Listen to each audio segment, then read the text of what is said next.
And welcome back to RVX. A couple more things to show you before we get ready to wrap up and close down some exciting reveals. This is our Magnitude SV34 Super C. We did a couple of little things inside here that we'll show you, but one of probably the biggest thing, and it's what you folks have asked for. So we decided, you know what, we were going to build this. You're like, does this Magnitude come in four-wheel drive version? Well, guess what?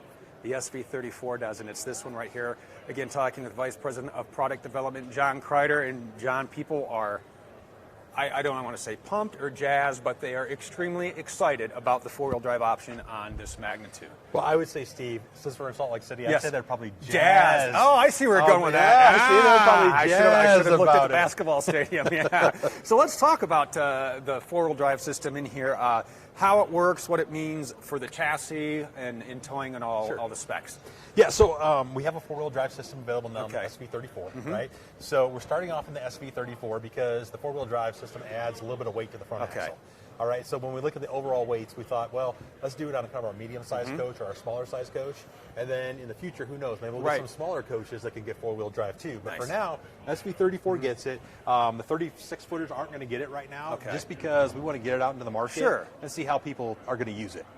You know, obviously, this is not a rock crawler, all right? So don't think of jacked up Jeeps going over rocks. We don't have the big 6-inch lift kit, but I mean we still got a lot of good ground clearance in here, and this is going back to the locking hubs. It is. So this is the F550 is a commercial vehicle, right? So it starts off as a commercial vehicle. So that's why when you look at something like the engine specifications, the horsepower and torque isn't the same as like a retail pickup truck, all right? Right. You know what? And let's talk about that because somebody actually just asked the other day. They said, hey, the 6.7 liter comes in a 450 horse, 935 pound-feet of torque. Why don't you guys get that motor? And it's not available on this chassis. Correct. It's not that the motor's not. The motor's the same motor. The difference is the way it's tuned and the duty cycle that's going to be used for. So like on this big truck, right? So it's normally used for commercial application. It's a lot heavier. I mean, this thing is going to weigh 19,500 pounds.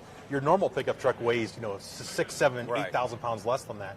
It's going to tow a lot, which is why you want all that horsepower and torque. But for this, because it's constantly going to be under load, you bring the horsepower down because that way you actually get better fuel economy. All right, big horsepower is all about top speed, right? So who really needs to take their motorhome 120 miles an hour, right? Yeah, would you even want to? Would you? No, no, you don't want to do that, and we do not recommend those kind of speeds in your motorhome. You be safe. So, and then as far as the torques go, I think that Ford has looked at it and said, okay, in a commercial vehicle application, 750 pound-feet of torque is more than enough to get you going, but it's still that balance of power and fuel efficiency. And of course, in the motorhome market, we're not looking to see how fast we can get places. We need adequate power to get out of the way. We need adequate power to merge onto the highway, but we don't need to worry about you're going to the tractor pulls. And well, and you talk about tractor pulls. This still has a 10,000-pound hitch on this, and with the four-wheel drive option, you could launch your boat with this. Absolutely. You could take this down and you could launch your boat with this. And this is about the lifestyle of out there having fun and enjoying it and not drag racing your friends. Even though with this paint job, this would win at least in a looks contest. It would definitely. This looks faster parked than other Super Cs do at 120. So as we talk about, we got the locking hubs. I'll tell you what, why don't you climb in here and Tom and I will walk around to the other side and then we'll look at the gear shift. Okay, let's do that. All right, let's do that. So you walking around there, we'll go this way. And in we go, and I will climb into the passenger seats. All right, so here we are. So, what are our selections here? So this isn't full-time, four-wheel drive all the time. No, once again, this is a commercial vehicle. It's made for heavy-duty use. This thing is going to go hundreds of thousands of miles, right? So the system that we've chosen has been more of the manual system. It's mechanically sound. You're not going to have to worry about electronics or anything like that. So yes, before you go to four-wheel drive, you got to go out there and you got to lock the hubs. Okay. Once you lock the hubs, then you actually have to come here to the gear shift. Okay. And so we start off in two-wheel high. That's our normal mode. And then we have the option to go to four-wheel high, and then go to neutral, and then go to four-wheel low. Now, you can shift this, so you can still shift on the fly. And so going from two-wheel to four-wheel, you can do that as long as you're under 3 miles an hour or you're parked. Okay. We recommend you just be stopped because that's the easiest thing, and then you don't have to worry about it.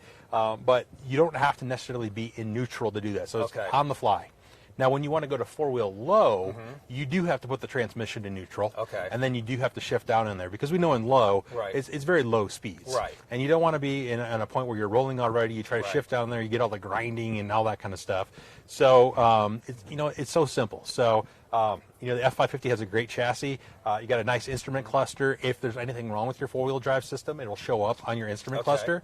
And really the only kicker about the whole entire thing is you just got to remember, you lock the hubs when you want to do four-wheel drive, you unlock the hubs when you want to do two-wheel drive, because then obviously you're not pulling in and having the transfer switch up there or the transfer box rotating all the time. And one thing too, this isn't something that we just haphazardly said, you know what, let's just go ahead and build this, slap it together, and see what happens. We've actually, on the sister product, on the Omni, we went to a test track with the four-wheel drive version. I mean, we put that thing through its paces. We did. We tried the undulating blocks. We tried off-road, tried gravel roads.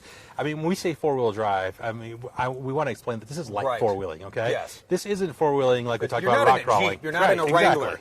Exactly. Yeah. So this is for if you want to go down to the beach, right? Right. And it's kind of sandy, and you're worried about the fact that, after a few hours you sink a little bit and you want to get out. So it helps you get out so you could go remote places you couldn't go. Yeah. Think about all the fire roads at some of these national parks and everything like that are plenty wide enough for the vehicle, but they got a couple dips and all that kind of stuff, and people get a little nervous about that. Right. The other thing is driving in the snow. Right? Yes. I mean, we're in Salt Lake right now. And it's snowing out. It was snowing outside yesterday, and you want to go up to the mountains. Right. Well, you're not going to go off-roading up to the mountains, but there's something to be said about that extra security of having the four-wheel drive while you're driving up there on the mountain roads, and just being safe with you and your family. Yeah, and even a lot of campgrounds, the backwoods campgrounds, and if it rains and if you get a rainy, and it's going to sink, and you're going to have some real muddy paths to get out. You won't have a problem with this getting out of there. You won't. And so that's really why we're bringing four-wheel drive to the market, because we do have a lot of requests. One of the big things is people that go to motorcycle tracks, motocross. They'll tow a trailer with them, and they go a lot of places. And they're boondocking, and they're really in the middle of nowhere. And I don't know how many tracks I've been to where they got to get a tractor and pull the motorhomes out.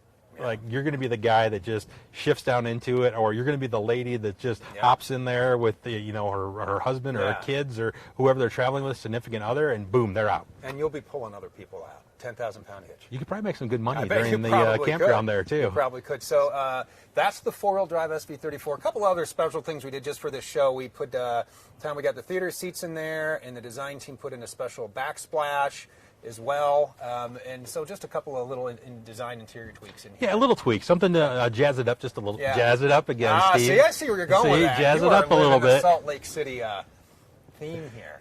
So, but other than that, pretty much this is going to be and this will be available on the 2020 model years. Correct. So, and those will be coming out very, very soon. Yep. You can look for all the videos that we're going to do on this, and maybe I can talk John into letting Tom and I take this a little off-road. Not to put you on the spot. That's a very small maybe. Well, thank you very much for explaining this, John. I appreciate it. Don't forget, folks, to change over to our YouTube channel. Check out all of our videos there as well. Like and subscribe. If you're on Facebook, go ahead, like and follow.